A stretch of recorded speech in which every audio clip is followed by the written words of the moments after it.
Governor Kevin Stitt announces that Oklahoma families will be able to visit their loved ones in long-term care. Now is the time to reunite Oklahoma families.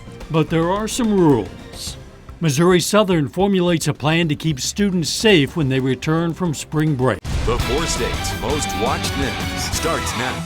Oklahoma Governor Kevin Stitt says residents can visit their loved ones in nursing homes. This is KOAM News at 10. The announcement came during a news conference at St. Anne's Skilled Nursing and Therapy in Oklahoma City. Visitation to long-term care facilities first closed in mid-March of 2020. A decision Stitt said helped to save many lives. Well, now, after almost a year, Stitt and state health officials are working to safely bring families back together. According to reports from the Kaiser Family Foundation, as of February 14th, weekly new deaths among nursing home residents have decreased by 83% since vaccinations began. Because of that progress, now is the time to reunite Oklahoma families and let them visit their loved ones safely. Because isolation and depression are very real threats for Oklahomans who have been separated from their loved ones in these facilities for almost a year now. Of course, there will still be rules to keep residents and their families safe. Even if both the resident and their visitor are vaccinated, masks are still required, and proof of that vaccination is also required. If only either the visitor or patient are vaccinated, then a negative COVID-19 test and mask are required before visitation. Same goes if neither the resident or visitor have been vaccinated. Spring break is coming soon, and with it an increased risk of students bringing COVID-19 back to campus.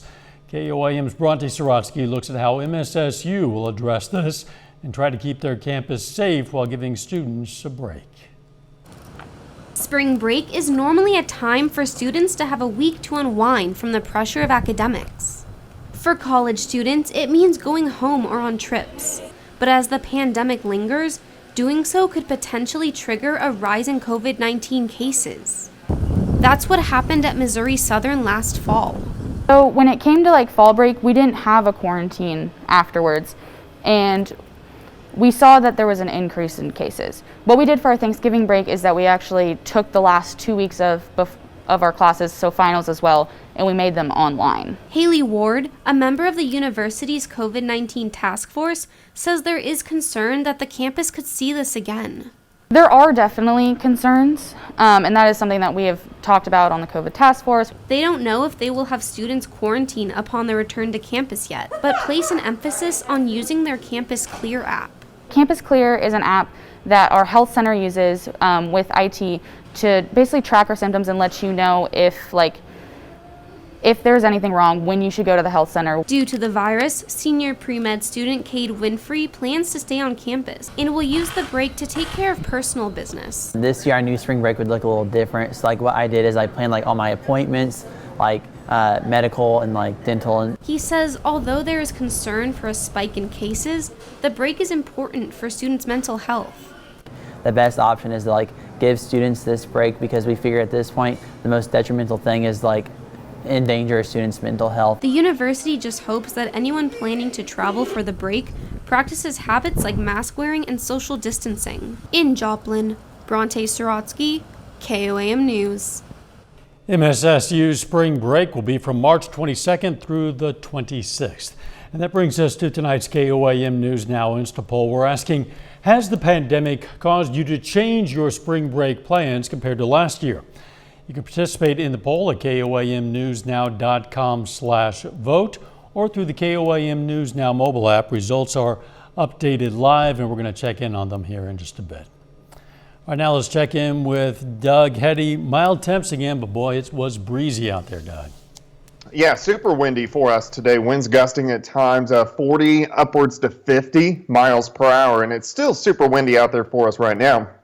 But temperatures were great, 74 for an afternoon high. In fact, most of us are still sitting 63 to about 64 degrees, and we're only going to drop back near 60 later on tonight. But look at the winds. We got south winds sustained 15 to 25, and of course we're still getting those gusts upwards of 40, 45 miles per hour. And that's what we're going to see throughout the overnight hours tonight, and really again for us tomorrow. A lot of clouds, may get a random shower late tonight, but we're starting to get the energy from the storm system heading in our direction. So this is going to affect us over the next several days. Clouds tonight, random shower in the morning, but possibly some bigger thunderstorms tomorrow night. We're going to look at that here in just a bit. All right, we'll catch you then. Thanks, Doug. Some people on Mercy's COVID vaccination waiting list say they have not been vaccinated yet as the hospital holds walk-in clinics. The hospital held a COVID-19 vaccine walk-in clinic the last 2 days. The pharmacy director says they used a recent shipment of 1,000 doses of Pfizer vaccine to finish out eligible residents on the waiting list and started vaccinating people who may not have been on the list. But some people tell us they're still waiting to hear from the hospital. If they feel like they should be receiving their vaccine and they have signed up on mercy.net but haven't received a call, please go ahead and call us or come on in, and we want to try and get them taken care of.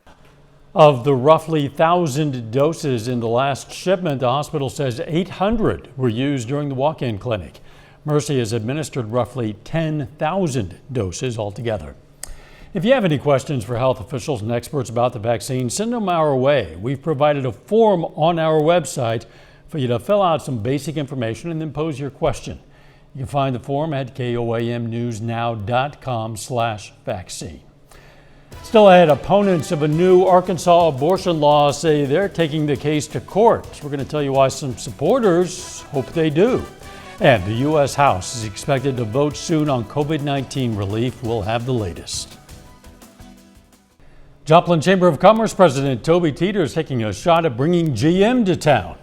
Teeter tweeted a proposal to the automaker to bring its next battery facility to Joplin. He touted the city's history in battery production and some financial incentives in the pitch. Some big ones. Those incentives come mostly from workforce savings, and according to the Choose Joplin website, would total around $200 million. It was recently announced that GM is building a second battery facility, but according to a report from Detroit Free Press, the company is eyeing a site in Spring Hill, Tennessee. Kansas Attorney General Derek Schmidt says he'll run for governor in 2022. Schmidt is the first Republican to announce a bid for the governorship. The AG has been a frequent foe of Governor Laura Kelly during the pandemic, sparring with her over key issues like the statewide mask mandate and regulations closing churches.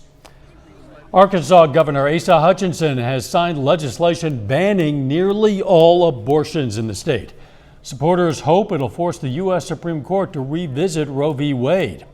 Governor Hutchinson had expressed reservations about the bill, which allows the procedure only to save the life of the mother and does not provide exceptions for those impregnated by rape or incest. Arkansas is one of at least 14 states where legislators have proposed outright abortion bans this year. The legislation won't take effect until 90 days after the majority Republican legislature adjourns this year's session. That means it can't be enforced until this summer at the earliest. Abortion rights supporters say they plan to challenge the ban in court before them. President Biden left the White House to draw attention to the need for more COVID economic relief as Congress takes up his nearly $2 trillion American Rescue Plan. This afternoon, the House voted largely along party lines to approve the rules of debate for the measure, though one Democrat, Maine's Jared Golden, sided with the Republicans. Skylar Henry is on Capitol Hill with the latest. How are you? President Biden visited a historic Washington, D.C. hardware store to hear from small business owners who've benefited from the Paycheck Protection Program. We took all of our at-risk employees and we sent them home and we paid them through that entire process. That first wave of PPP loans was very helpful to allow us to do that. Business owners like Mike Siegel, with 20 or fewer employees, had a special window to apply for PPP loans. The president says his administration will continue to prioritize small businesses hit hard by the pandemic. Now we're going to keep the focus on it because a lot of minority-owned businesses, women-owned businesses, are increased significantly by 20 and 15%. The president and administration officials are also keeping the focus on what happens here on Capitol Hill, where the House is taking up the Senate version of his $1.9 trillion American Rescue Plan. House Democrats say they're confident they have the votes for final passage, which could come Wednesday. It's a remarkable, historic, transformative piece of legislation which goes a very long way to crushing the virus. So far, not one Republican has voted in favor of the measure. This is the most expensive bill in the history of the United States House of Representatives, and it does not even prioritize the immediate needs of the American people. If passed, the White House says millions of Americans could begin to receive direct stimulus payments by the end of the month. Skylar Henry, CBS News, Capitol Hill. Doug Heddy's up next with his complete forecast. And later, lots of postseason high school basketball action. Jacob Leonard has the highlights in sports.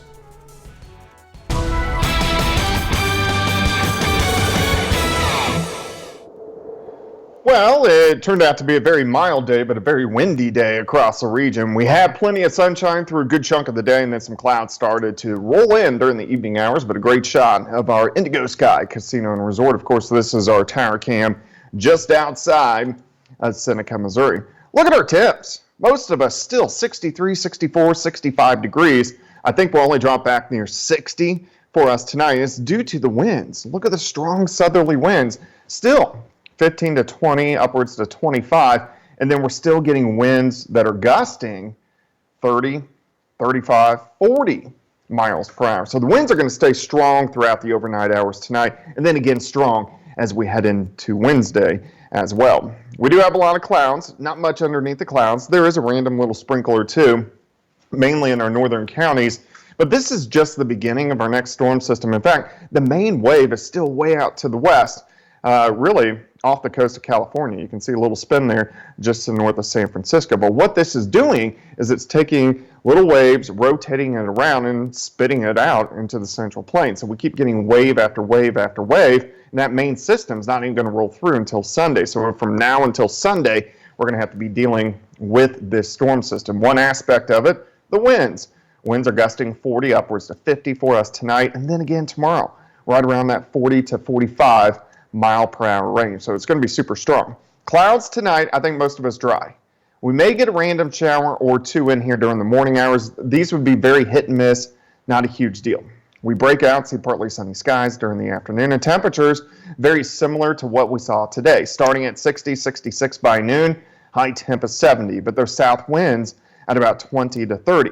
By tomorrow evening, some thunderstorms blow up in our northern and western counties. This is a cold front sliding in. So right along the front, we're going to have bands of showers and thunderstorms. Some of these could be strong, maybe even low-grade severe, and drop some heavy amounts of rain. This lasts into Thursday morning, through the morning hours, and then I think by Thursday afternoon, we'll start to get at least a little bit of a break. So that will be the first wave. But with this first wave, some of these storms could be strong, maybe low-grade severe, especially along and north of Interstate 44.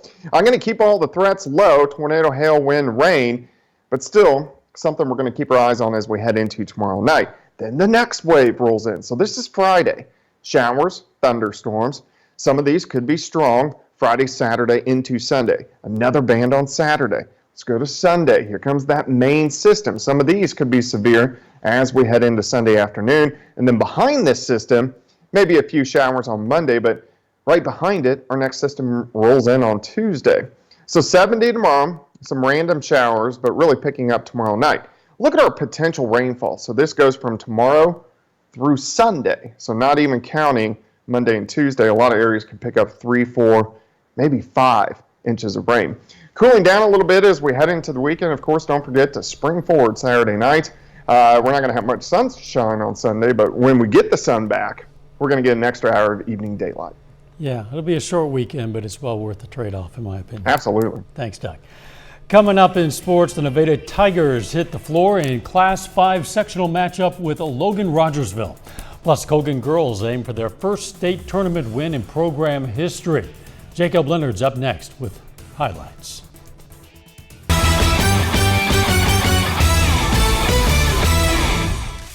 The Galena boys made the Final Four last season. but the pandemic cut their season short before they even had a chance to play in the state semifinals.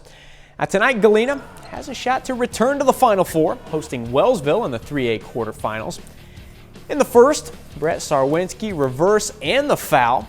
Sarwinski scores a team-high 22 points. Sticking around in the first, Tyler Little, rebound and the putback. Little had 12 points, 16 rebounds in this one. Home team up 6. Going to the second now, Deacon Henson. Short little pull-up, then Henson back to work, gets the steal. Goes to the other end and finishes with the left. Galena going back to the Final Four for the second straight season. They win tonight 55-48. The Pittsburgh boys back in the state tournament again this year. They are at DeSoto in the 5A quarterfinals. Javon Grant gets 23 points tonight, but Pittsburgh's season comes to an end. They fall 67-42. On the girls' side, the Colgan Panthers host Breen Academy in the 2A quarterfinals this evening. That's a rare chance for Colgan to play at home in the state tournament and a chance for this team to make program history. The Colgan girls hit the floor against Breen Academy Tuesday night. The Panthers aim for their first ever state tournament win. Make them not want to come back to Pittsburgh, Kansas, all right? First quarter, Lily Brown, rebound, putback, and the foul. Game tied at 7 going to the second. In the second, Riley Root, 3-ball gives Colgan the lead. Breen Academy, though, up 3 at halftime. Let's go, let's go. Energy, let's go, energy, let's go. 16 minutes, do not let up, all right? I want you to, good, diving bodies, if that ball's on the floor, you better be on the floor. You got this right now. Into the third, the senior, Caitlin Crossland, beats the buzzer. Panthers within 2 going to the fourth. Come on, let's go! This is our game! Panthers! In the fourth, Lauren Yagmore, nice look to Brown. Colgan gets in front and doesn't look back. Panthers get their first ever state tournament win, 41-34. Can't describe the feeling. You know, it's something that I've never experienced in my life as a player, as a coach. It just means so much. What you guys showed tonight was total grit. You never thought you were out of that game. I'm so happy. I don't even know what to say. Thank you. It only took 10 years, right? So now we're there. We're not done. What did I tell you? We're not going to lose another game, right? We're not going to lose another game, okay? I don't know who we play. I don't even know who it would be. Once we beat Girard the last game, I told them we weren't going to lose another game, and that's our goal, not to lose another game. You know, we control our own destiny. You know, once you get up there, anything's possible. And this, we've never done it in school history, so who knows what we're going to do when we get there. Colgan now moves on to play Valley Heights in the Final Four on Friday night at 7 p.m. in Manhattan. To the 4A bracket now, Labette County also at home this evening, facing Lewisburg in the quarterfinals. Really good game tonight, but the Grizzlies fall 49-48. Labette County finishes the season 19-3 overall. The Nevada boys are district champions for the first time in 23 years. The Tigers beat Webb City 52-49 over the weekend to claim the Class 5 District 12 title. So now, Nevada hosts Logan Rogersville tonight in the sectional round of the Class 5 bracket. We'll start in the second. Cannon Gibson drives, gets by a couple defenders for the bucket. Wildcats up 8 at halftime. Third quarter now, Jonathan Dunn, rebound and 1. Makes it 24-19 Logan Rogersville. Tigers respond though, Logan Applegate. So nasty, man. Lane McNeely finishes it off. Nevada starts to get rolling to the fourth now. Pass to Logan McNeely on the left side. He knocks in the 3, cuts the lead to 6. Into the fourth, inbound to McNeely for 3. Tigers have a 3-point lead. Nevada outscores Logan Rogersville 23-8 in the fourth. They get the big win, 51-46. We hit shots, we got steals and turnovers, kept playing hard, didn't go away. Just felt great to see our guys keep battling. Every game, we just take next game approach, give it our best shot, play hard, try to take care of the ball, try to rebound. We're going to take that same approach however many more games we're lucky enough to play. Class 4 sectional this evening, East Newton boys at Ava. Now this one tied at 18 to start the second half. Patriots take the lead here. They get the steal. Kyson Lehman misses the shot, gets his own rebound, but in the putback, Patriots go up 5. They would hold on to win at 36-34. Lucas Kimbrough leads East Newton with 12 points. The Patriots advance to their first ever state quarterfinal. Finally, some baseball. A lot of homers today in the Crowder-Neosho County game. Crowder hit 11 home runs today as a team. Two teams combined for 13 jacks. The Rough Riders won the game 18-8, and you can check out full highlights from the game on the sports page at KOAMNewsNow.com. Now that's a look at sports. We're back with more news after this. Take time now to honor a local veteran, Master Sergeant Robert Barker. The Joplin native served in the U.S. Army, and we are proud to salute Master Sergeant Robert Barker. He's tonight's four-state hero. Now, earlier we told you about MSSU's procedures for spring break amid the pandemic. And for tonight's KOAM News Now Instapoll, we want to know, has the pandemic caused you to change your spring break plans compared to last year? The count, 35% say yes, 65% say no. This poll is now closed. Thank you for participating. A selective python breeder in Georgia accidentally bred this unique ball python. It looks like it has the smiling emoji on its back. 3 of them.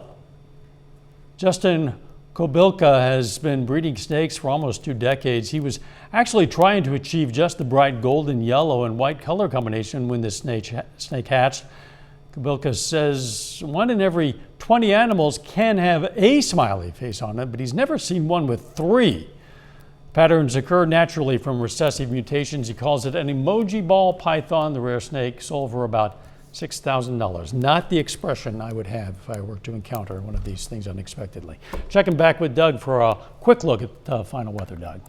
All right, we're going to have the clouds for us tonight. We could get a few random showers by the time we head into the morning hours. Still warm, still windy for us tomorrow. Thunderstorms tomorrow night. Some of these could be strong, maybe low-grade severe, but look at all the rain chances heading into the weekend. See you tomorrow. Let's take care of ourselves and each other. If you see news happening, tell us about it.